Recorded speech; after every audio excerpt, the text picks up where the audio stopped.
మేమందరం వైఎస్ఆర్ కాంగ్రెస్ పార్టీ ప్రతినిధులము అందరం కూడా డిఆర్సీ మీటింగ్కు అటెండ్ కావడం జరిగింది. మరి దాదాపు ఒక 1.5 to 2 hours మీటింగ్లో పాల్గొన్న తర్వాత మాకు అర్థమైంది ఏంటంటే ఇది డిస్ట్రిక్ట్ డెవలప్మెంట్ రివ్యూ కమిటీ కాదు, తెలుగుదేశం పార్టీ డబ్బా రివ్యూ మీటింగ్, ఇది సెల్ఫ్ డబ్బా రివ్యూ మీటింగ్. ఇది అంతకుమించి ఏమీ లేదు దీంట్లో.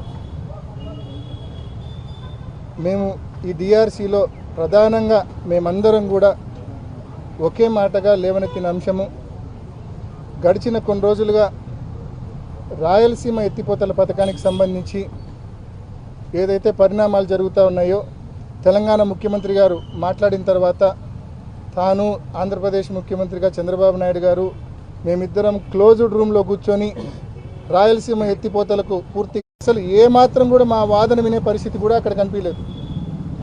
ఈరోజు ప్రతి రైతులో కూడా ఆందోళన ఉంది.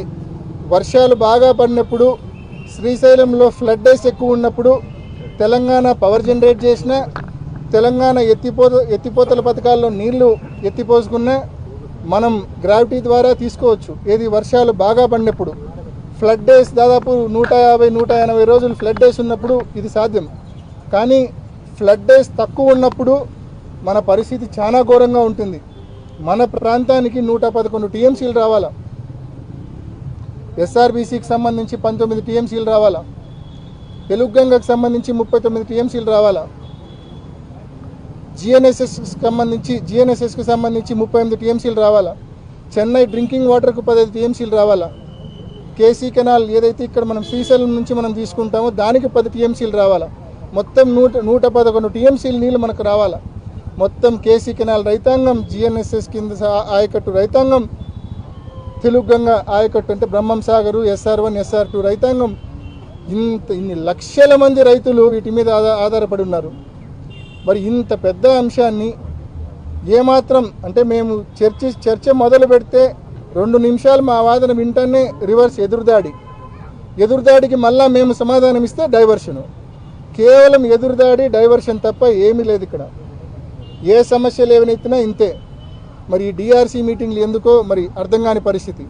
మరి ఇవాళ కూడా రైతుల తరపున రైతులు ఏదైతే ఆందోళన పడుతూ ఉన్నారో, ఓ పక్క తెలంగాణ పవర్ జనరేషన్ అనే పేరుతో నీళ్లు కిందికి వదులుతూ ఉంది, ఓ పక్క పాలమూరు రంగారెడ్డి దిండి ఎత్తిపోతల నుంచి వాటరు రోజుకు 3 టీఎంసీలు పంప్ చేస్తే 5-6 టీఎంసీలు వచ్చే ఫ్లడ్ ప్రతిరోజు తెలంగాణ ప్రాంతానికే పోతే ఎప్పుడు నీళ్లు 880 లెవెల్కి రావాలా, ఎప్పుడు 854 లెవెల్కి రావాలా, ఎప్పుడు మన ప్రాంతానికి నీళ్లు రావాలా?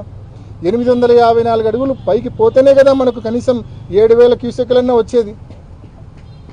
ఈ ప్రాబ్లం దృష్టిలో పెట్టుకొని గతంలో దివంగత ముఖ్యమంత్రి డాక్టర్ వైఎస్ రాజశేఖర రెడ్డి గారు పోతిరెడ్డిపాడు 11,000 ఉంటే సరిపోదు, ఫ్లడ్ బాగా ఉన్నప్పుడు శ్రీశైలంలో 880 ఫీట్ లెవెల్ ఉన్నప్పుడు పెద్ద ఎత్తున నీళ్లు డ్రా చేసుకోవాలా అని చెప్పి పోతిరెడ్డిపాడు హెడ్ రెగ్యులేటర్ను 44,000 క్యూసెక్లకు ఆనాడు రాజశేఖర రెడ్డి గారు పెంచి ఒక గొప్ప నిర్ణయం తీసుకున్నారు.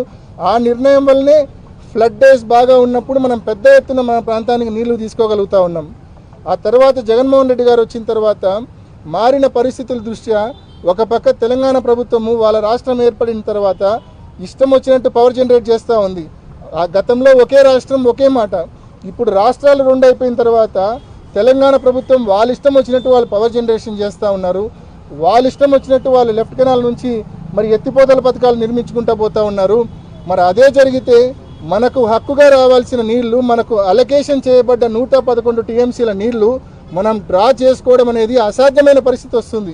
కాబట్టి చదరంగంలో ఎత్తుకు పై ఎత్తు ఎలా వేస్తారో తెలంగాణ ప్రభుత్వం ఎత్తులకు పై ఎత్తు జగన్మోహన్ రెడ్డి గారు వేసి వాళ్ళు అనుమతులు లేకుండా ప్రాజెక్టులు ఏ రకంగా ముబ్బడిగా కట్టి నీళ్లు ఎత్తిపోసే ప్రయత్నం చేశారో మనం కూడా రాయలసీమ ఎత్తిపోతల పథకం ద్వారా రోజుకు 3 టీఎంసీల నీళ్లు 800 అడుగుల్లోనే రోజుకు 3 టీఎంసీల నీళ్లు తీసుకొని తద్వారా మన ప్రాంత రైతాంగం యొక్క ఇంట్రెస్ట్ను, మన ప్రాంత వ్యవసాయాన్ని ప్రొటెక్ట్ చేయాలని చెప్పి జగన్మోహన్ రెడ్డి గారు 2020లో దాదాపు ఆ ప్రాజెక్టు మొదలుపెట్టి ఎన్ని ఇబ్బందులు వచ్చినా దాదాపు 950 కోట్ల రూపాయలు ఆ ప్రాజెక్టు కోసం ఖర్చు కూడా చేయడం జరిగింది. మేము ఇవాళ డిఆర్సీ మీటింగ్లో అడిగింది ఒకటే, మీరేం చేసినారని చెప్పి మమ్మల్ని క్వశ్చన్ చేసినారు వాళ్ళు. మేము ఒకటే చెప్పినాం, జగన్మోహన్ రెడ్డి గారు ఈ ప్రాజెక్టు యొక్క ఉద్దేశం ఎక్స్ప్లెయిన్ చేసిన తర్వాత ఈ ప్రాజెక్టు కోసము ఈ పునాదిరా వేసిన తర్వాత 950 కోట్ల రూపాయలు మేము ఏం చేసినాము, ఈ నుంచి మీరు ముందుకు తీసుకెళ్ళండి, ఆ దిశగా మాకు స్పష్టమైన హామీ ఇవ్వండి ప్రభుత్వం తరపున అంటే ఆ హామీ మాత్రం ఇవ్వరు. కేవలం ఎదురుదాడి, కేవలం డైవర్షను. రాయలసీమ ఎత్తిపోతల పథకాన్ని ముందుకు తీసుకెళ్తామన్న హామీ మాత్రం ఈ ప్రభుత్వం ఇవ్వని పరిస్థితి. నిన్నటి దినాన సాక్షాత్తు మరి మంత్రి గారు, ఇరిగేషన్ మంత్రి గారు చెప్తా ఉన్నారు ఈ ప్రాజెక్టే నిరుపయోగమని. ఆయనకు బుర్ర ఆడుందామని నాకైతే తెలియదు, కానీ ఈ ప్రాజెక్టే నిరుపయోగం అంట. ఆల్రెడీ 798 ఫీట్లో ముచ్చుమర్రు ఉంది కదా అంటాడు. 798 ఫీట్లో ముచ్చుమర్రు నుంచి మనం డ్రా చేసేదంతా 1000 క్యూసెక్కులు. రాయలసీమ ఎత్తిపోతల పథకం ద్వారా మనం డ్రా చేయబోయేదంతా 33,000 క్యూసెక్కులు, రోజుకు 3 టీఎంసీలు. మరి ఆయనకు దీనికి దానికి తేడా తెలియకుండా ఇరిగేషన్ మంత్రి మాట్లాడుతున్నారంటే నిజంగా మరి ఇంత గొప్పలను చంద్రబాబు నాయుడు గారు ఇరిగేషన్ మంత్రిగా పెట్టడం జరిగింది. మరి తప్పకుండా ఈ ప్రభుత్వాన్ని మరి రాబోయే రోజుల్లో వైఎస్ఆర్ కాంగ్రెస్ పార్టీ తరఫున ఉధృతంగా ప్రశ్నిస్తాం. తప్పకుండా ఈ రాయలసీమ ఎత్తిపోతల పథకం విషయంలో ఈ ప్రభుత్వం ముందుకొచ్చి నిర్మాణం పనులు మళ్ళా చేపట్టే వరకు, చేసిన పనులను మళ్ళా ముందుకు తీసుకెళ్లే వరకు తప్పకుండా వైఎస్ఆర్ కాంగ్రెస్ పార్టీ ఆధ్వర్యంలో ఈ ప్రాంత ప్రజా ప్రతినిధులము, ఈ ప్రాంత వైఎస్ఆర్ కాంగ్రెస్ పార్టీ కార్యకర్తలు, నాయకులు అందరం కూడా కంకణబద్దులై ఈ ప్రభుత్వాన్ని నిలదీసి ముందుకు తీసుకెళ్లే విధంగా మేము కృషి చేస్తామని తెలియజేస్తా ఉన్నాం.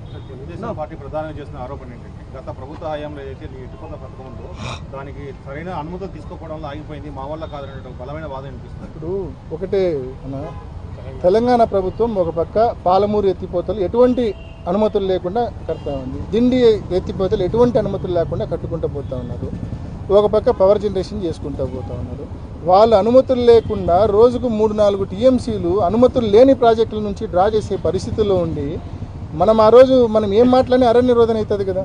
కాబట్టి మనం కూడా రాయలసీమ ఎత్తిపోతల పథకాలు టిట్ ఫర్ టాట్ అంతే.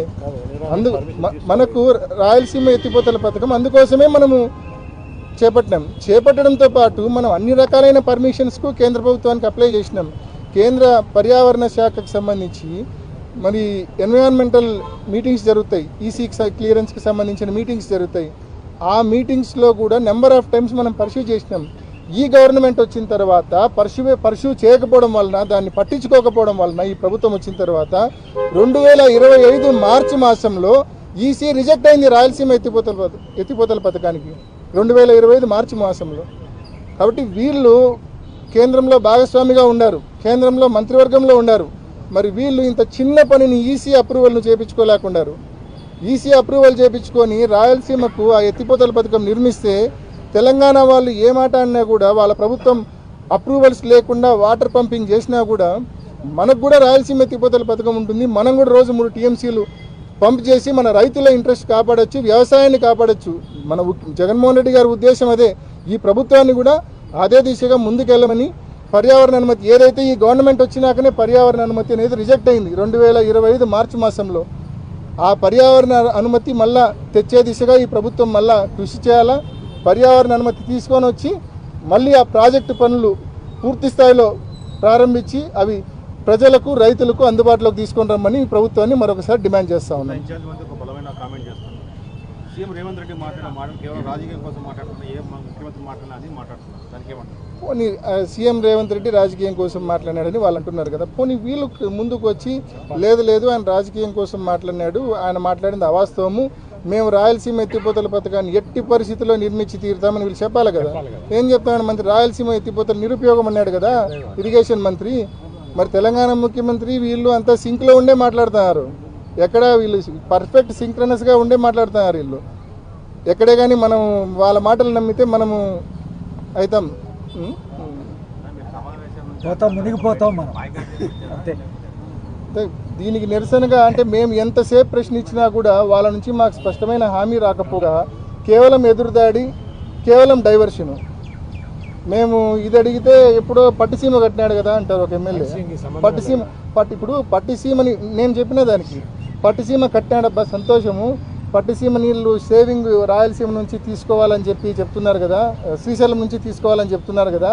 శ్రీశైలం నీళ్లు పట్టిసీమ నుంచి సేవింగ్ నీళ్లు మనం తీసుకోవాలన్నా కూడా రేపొద్దున తెలంగాణ వాళ్ళు ముబ్బడిగా పవర్ జనరేషను లేకుంటే ఈ పర్మిషన్లు లేని ప్రాజెక్టుల నుంచి నీళ్లు పంపింగ్ చేస్తే ఆ సేవింగ్ నీళ్లు కూడా తీసుకోవాలంటే మనం తీసుకోలేం కదా. ఏది ఏమైనా మనం నీళ్లు డ్రా చేసుకోవాలంటే కనుక వాళ్ళకు పోటీగా మనం కూడా టిట్ ఫర్ టాట్ మనం ఈ ప్రాజెక్ట్ కంప్లీట్ చేసుకోవాలా. వాళ్ళు ఆపరేట్ చేస్తే మనం కూడా 3 టీఎంసీలు పర్ డే ఆపరేట్ చేసి తీసుకునే పరిస్థితిలో మనం ఉండాలా. అప్పుడే పట్టిసీమ సేవింగ్ నీళ్ళైనా తీసుకోగలము, లేకుంటే మనకు హక్కుగా ఉన్న 111 టీఎంసీలైనా మనం తీసుకోగలము. అదర్వైజ్ నీళ్ళు అనేటివి తీసుకునే పరిస్థితి ఉండదు. ఇప్పుడు దాని విలువ ఎప్పుడు తెలుస్తుందంటే, రాయలసీమ ఎత్తిపోతల పథకం యొక్క విలువ ఎప్పుడు తెలుస్తుందంటే, గడిచిన 3-4 సంవత్సరాలుగా 5 సంవత్సరాలుగా వర్షాలు బాగున్నాయి. ప్రాజెక్టులకు అంటే శ్రీశైలానికి కనీసం 150 రోజులు ఫ్లడ్ డేస్ ఉన్నాయి. అంటే నెంబర్ ఆఫ్ ఫ్లడ్ డేస్ ఎక్కువ ఉన్నాయి కాబట్టి, ఇన్ఫ్లోస్ చాలా బాగున్నాయి కాబట్టి మనకి సమస్య కనిపించడంలా. మన టైం బాగాలేక ఎప్పుడన్నా 1 సంవత్సరమో 2 సంవత్సరాలు 3 సంవత్సరాలు కరువు వస్తే మాత్రము, ఫ్లడ్ డేస్ శ్రీశైలంలోకి బాగా తగ్గితే మాత్రము రాయలసీమ ఎత్తిపోతల ఈ పథకం యొక్క విలువ మనకు ఆ రోజు తప్పకుండా తెలుస్తుంది. కాబట్టి ఈ ఆలోచించే జగన్మోహన్ రెడ్డి గారు ఆ పనులు మొదలుపెట్టారు. ఖచ్చితంగా ఆ పనులను ముందుకు తీసుకొని వెళ్ళి ఈ ప్రభుత్వం కంప్లీట్ చేసి మన మన మన రైతాంగానికి కష్టకాలంలో ఈ కరువు కాలం వచ్చినప్పుడు మన రైతాంగాన్ని కాపాడే దిశగా ఈ పథకం మనకు ఉపయోగపడాలి. ఈ ప్రభుత్వం యొక్క రెస్పాన్స్ ఇంకా ముఖ్యమంత్రి గారు ఇంకా ఈ ప్రభుత్వం యొక్క రెస్పాన్స్ ఇంకా రాబోయే రోజుల్లో చూస్తాము. తప్పకుండా ఈ ప్రాంతానికి సంబంధించిన ప్రజాప్రతినిధులము, ఈ ప్రాంతానికి సంబంధించిన వైఎస్ఆర్ కాంగ్రెస్ పార్టీ నాయకులము, కార్యకర్తలము రైతులకు తోడుగా నిలబడతాము. ఈ ప్రాజెక్టు పనులు పూర్తయ్యే దిశగా ఖచ్చితంగా రైతులకు తోడుగా నిలబడతాం.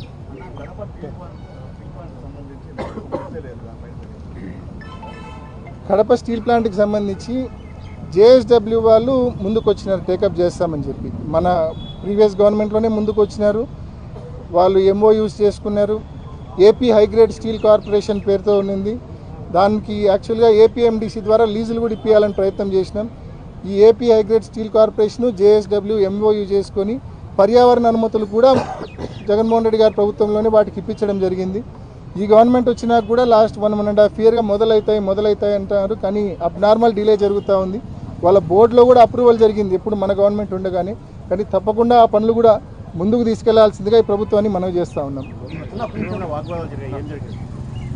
కేవలం రాయలసీమ ఎత్తిపోతల పథకం లోపల జరిగిన వాగ్వాదం అంతా కూడా మేము మాట్లాడినప్పుడు ఎక్కడే కానీ మేము రాజకీయాలు తీయాలి. మేము కేవలం రైతుల్లో ఒక అభద్రతా భావం ఉంది, రైతుల్లో ఒక ఆందోళన ఉంది. నిజంగా తెలంగాణ ప్రభుత్వము పాలమూరు రంగారెడ్డి కట్టి వాటర్ పంపింగ్ స్టార్ట్ చేసేస్తే ఇప్పటికే వాళ్ళు పవర్ జనరేషన్ చేసినప్పుడు మనకు నీళ్లు డ్రా చేసుకోవడానికి లేవు. వాళ్ళు పాలమూరు రంగారెడ్డి దిండి పూర్తి స్థాయిలో ఆ 2 ఎత్తిపోతల పథకాలు ఆపరేట్ చేస్తే మన ప్రాంతానికి నీళ్ళు వచ్చే ప్రమాదం, నీళ్లు రాకుండా ఉండే ప్రమాదం ఉంది. పూర్తిగా నష్టపోతాము అని రైతుల్లో ఒక ఆందోళన ఉంది. కాబట్టి తప్పకుండా మీరు ఒక స్పష్టమైన హామీ ఇవ్వండి, రాయలసీమ ఎత్తిపోతల పథకాన్ని కంప్లీట్ చేస్తామని చెప్పి అడిగితే వాళ్ళు బనకచెర్ల అంటారు. బనకచెర్ల 80,000 కోట్లు. ఎంత? 80,000 కోట్లు బనకచెర్ల. దాని ప్రాజెక్ట్ కాస్ట్. పోలవరము 40,000 50,000 కోట్లు ఉండే పోలవరం గురించి మనము 20 ఏళ్ళ నుంచి మాట్లాడుకుంటున్నాం. బనకచెర్ల అంటే 80,000 కోట్లు. ఇంకా ఆ ప్రాజెక్ట్ అంటే 50 ఏళ్ళు కడుతుంది. అంటే ఈ 50 ఏళ్ళ లోపల ఈ ప్రాంతంలో రైతు అనేవాడు ఎవడు మిగిలి ఉండాలి కదా. మేము కనీసము తెలంగాణ వాడు ముబ్బడిగా నీళ్లు దోచేస్తానప్పుడు ఈ ప్రాంతంలో రైతు అనేవాడు ఉండాలి కదా ఆ టయానికి, 50 ఏళ్ళకి ఆ ప్రాజెక్ట్ అయిపోయే టయానికి. కాబట్టి నీడ్ ఆఫ్ ద అవర్ ఈరోజు ఈ సమస్య మనం గట్టెక్కించగలిగేది రాయలసీమ ఎత్తిపోతల పథకం మాత్రమే. రాయలసీమ ఎత్తిపోతల పథకం మీద బీటెక్ రవి రాజకీయ వ్యాఖ్యలు చేయడానికి ఎలా?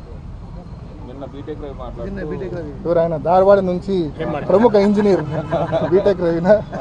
ఆయనకు పొద్దుపోదండి. ఆయన రోజు ఏదో ఒకటి మాట్లాడింది, ఆయనకు పొద్దుపోదు. ఇప్పుడు ఇంత పెద్ద ఇష్యూలో ఆయన గురించి ఎందుకు, ఇంత మేజర్ ఇష్యూ నడుస్తానప్పుడు ఆయన గురించి ఎందుకు అనవసరం? మన అష్యూర్డ్ వాటర్ మనం తీసుకోవాలంటే లెవెల్స్ పర్మిట్ చేయాలి కదా. 854 లెవెల్ వస్తేనే మనకు కనీసం 7,000 వస్తాయి. 880 లెవెల్కి పోతే మనకు 44,000 క్యూసెక్ లెవెల్లోనే 800 ఫీట్ లెవెల్లోనే శ్రీశైలం నుంచి తెలంగాణ వాడు పవర్ జనరేషన్ స్టార్ట్ చేసి శ్రీశైలం నుంచి తెలంగాణ ప్రభుత్వము పాలమూరు రంగారెడ్డి దిండి ఎత్తిపోతల పథకం కింద నీళ్లు ఎత్తిపోస్తే ఎప్పుడు 854 లెవెల్కి నీళ్ళు వస్తాయి, ఎప్పుడు 880 లెవెల్